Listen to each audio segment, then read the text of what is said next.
Si l'on regarde l'aspect général de la colonne vertébrale adulte en vue de profil, on voit que la colonne vertébrale est constituée de 33 vertèbres, dont 24 mobiles. La partie inférieure de la colonne vertébrale, le bloc sacro-coccygien, représente la partie immobile de la colonne vertébrale.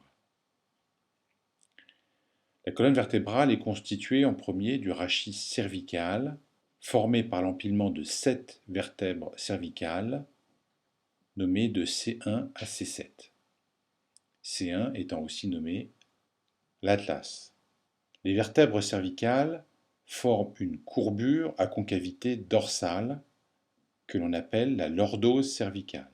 La longueur du rachis cervical représente 1/5 de celle de la colonne vertébrale dans son ensemble.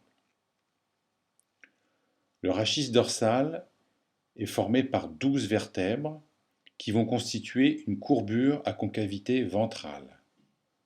C'est la syphose dorsale.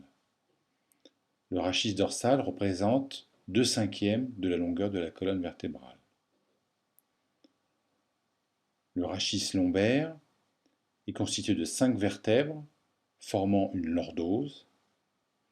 Le rachis lombaire représente 1/5 de la longueur de la colonne vertébrale. Les courbures formées par les différentes vertèbres ont des sommets. Le sommet de la lordose cervicale est représenté par le disque C5-C6. Le sommet de la syphose dorsale est représenté par la vertèbre TH6 ou TH5. Le sommet de la lordose lombaire est L3. La mobilité rachidienne varie en fonction des étages. Le rachis dorsal est peu mobile du fait de la présence des côtes qui vont s'articuler en avant avec le sternum. Les parties les plus mobiles du rachis sont le rachis cervical et le rachis lombaire. C'est la raison pour laquelle ces parties du rachis sont fréquemment atteintes par des hernies discales, les disques intervertébraux étant particulièrement sollicités lors des mouvements.